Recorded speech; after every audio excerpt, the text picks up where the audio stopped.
Today, I am proud to report to the citizens of Prince William County that the state of our county is strong. Our persistent investments in new parks, new schools, new roads, new police, new fire and rescue personnel have paid positive returns for the quality of life in Prince William County. As the quality of our life has improved, we have attracted new residents and new investment.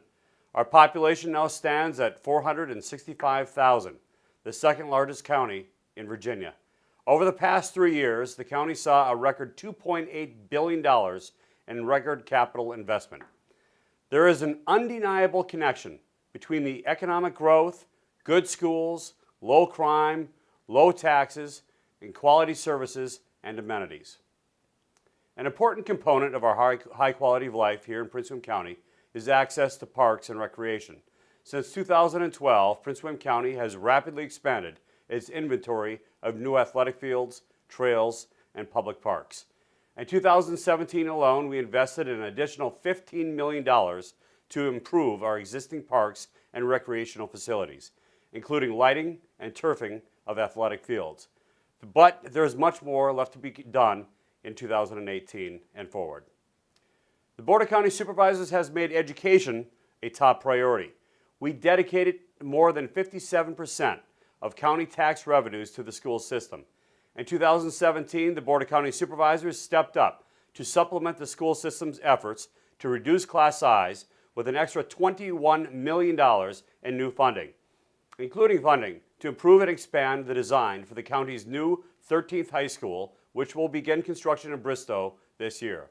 While this is a good first step, we must cooperate more closely with the school board to ensure that your tax dollars are spent as efficiently as possible. That is why this past year, we created the Joint Capital Process Team comprised of school board members and members of the Board of County Supervisors to coordinate land acquisitions for future schools. Another critical service for our residents is road construction and reducing traffic congestion. In 2017 alone, we had 55 active road projects valuing over $500 million. One key project is the continuation of a 20-year reconstruction of Route 1. This year, the county will rebuild and widen Route 1 between Annapolis Way and Mary's Way. The next segment, between Mary's Way and Featherstone Road, is fully funded and will begin construction soon. Once complete, the county will have completely revitalized the Route 1 corridor from the Fairfax line to Cardinal Drive. Another key project, the widening of Minnieville Road between 234 and Spriggs, will be completed this year. In western Prince William County, the massive improvements to I-66 will continue with the addition of new high occupancy lanes.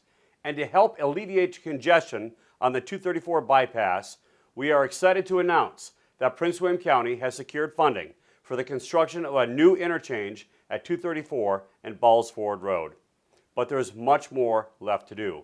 And Prince William County, which boasts the most aggressive road construction program in Virginia, calls on the state and the federal governments to do their part. For years, VDOT has studied possible solutions for reducing congestion on Route 28. The time for studying is over. Our citizens demand that this bottleneck be fixed. The Commonwealth must choose a solution, fund it, and get to work. On the eastern side of Prince William County, the I-95 express lanes have been lengthened, but the bottleneck remains. We must press upon our state and federal delegation the urgent need to widen I-95 main lanes from the Occoquan to 234. Something that must never be compromised is our commitment to public safety. Even during the depths of the recession, when nearly every other facet of our local government was being cut, the county continued to add more police and more firefighters to improve the response times between a citizen's call to 911 and the arrival of emergency personnel. The board's plan calls for 13 new police officers and 59 firefighters to be hired this year alone. In addition, we opened a new fire station in 2017 and in just a couple of weeks, a new police station as well. We purchased land to construct a new fire station on the west end of the county, and we have identified locations for the next 8 fire stations to meet the growing population demands. This investment has made our community safer. Prince William County now has one of the lowest crime rates in the greater Washington, D.C. region, with an average of just 13.7 crimes per 1,000 residents. And while we saw an unusual spike in the number of homicides in 2016, we had only 4 in 2017. Hiring, training, and equipping new police and new fire and rescue personnel is expensive but necessary. But it is of little benefit if we are unable to retain those personnel, and too many of our public safety personnel are leaving the county for jobs with neighboring jurisdictions and with the federal government. To that end, last year we approved a budget increase for the Virginia Retirement System Hazardous Duty Multiplier. We increased the public safety retention supplement for uniformed personnel in years 2 through 9. We implemented a one-time signing bonus for uniformed personnel, and we adopted a public safety resiliency program.